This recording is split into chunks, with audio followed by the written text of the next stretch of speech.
light. Today we welcome Assistant City Manager Shane LaPorte. Hi Shane, good to see you. Thanks for having me, Bart. Yeah, great to have you back. Thank you. And I introduced Shane as Assistant City Manager, but let's go through all the titles and jobs you have. Yeah.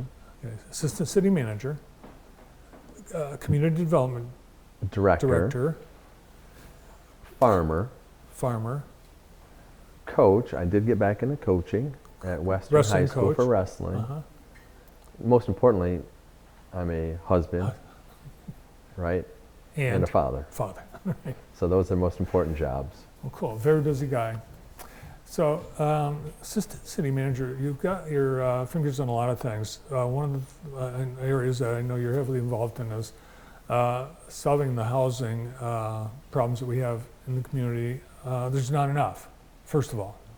Right. So, the council's doing something, this 100-home build. What's that?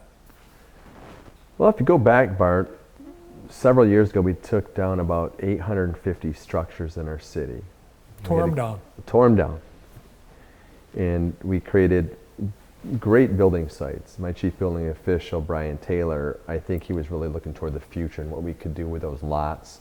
So he made sure that when the demolitions happened, those lots were buildable lots.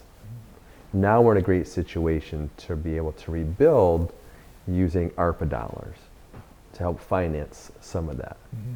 We're not talking about 100 free houses. This is a program in which we are going to use city lots where there was demolition that occurred. And we have contacted builders. And we've expressed to them that we need an affordable house, and the builders we've spoke to have given us a price point of about $175,000 for a 1,200 square foot house. What the city's offering is a couple of things.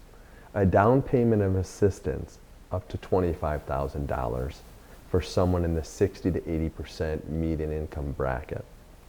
We would partner with a third party, another organization, nonprofit housing authority like Habitat or Community Action Agency, who could assist us with helping to qualify buyers, help with the financing aspect, because someone would still have to get financed for the structure. That means credit score, and the banks have expressed to us at least a 600 credit score. They're going to have income, and they're going to have to be within that 60 to 80% AMI.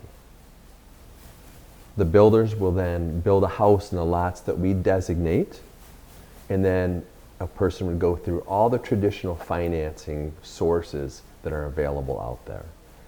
What this would do is, along with MSHDA's incentives of $10,000 for home buyer assistance, the city's $25,000. That would take a $175,000 house down to a mortgage of about $140,000, which that can be affordable for someone, oftentimes cheaper than rent. So this is not just the city, this is the city with a lot of other partners. That includes the builder, the banks, the city, and more importantly, the buyer.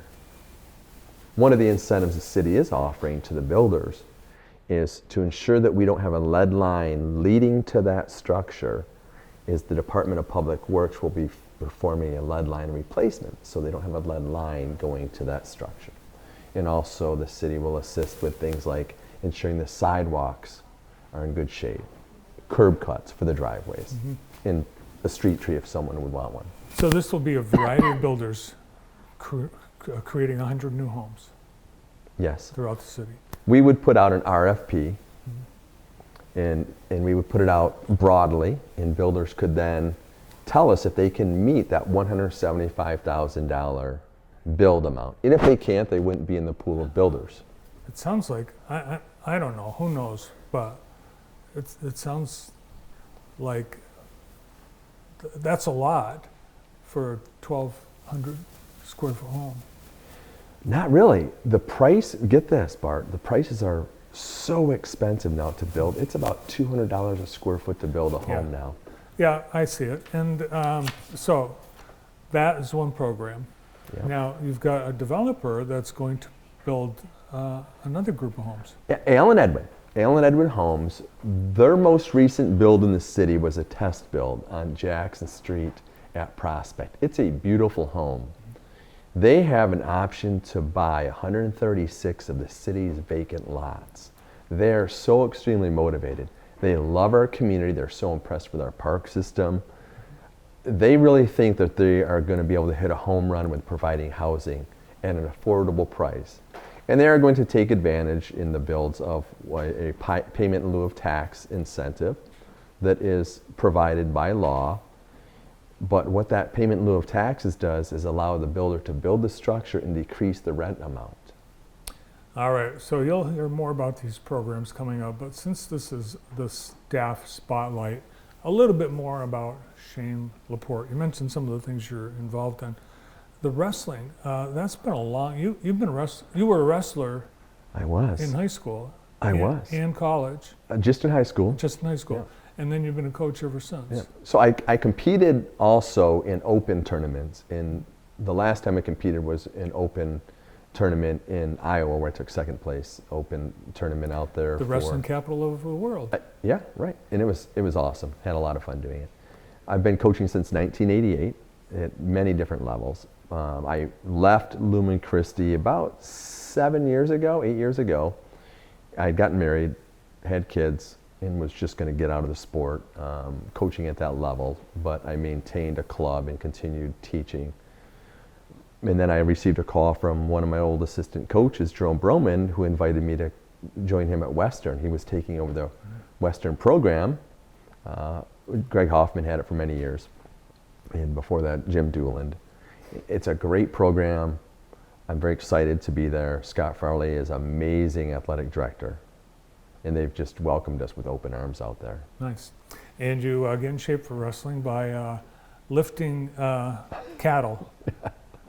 My wife and I raise cattle. Just took one to the market. Was so pleased to see the result of the fruits of our labor, I guess.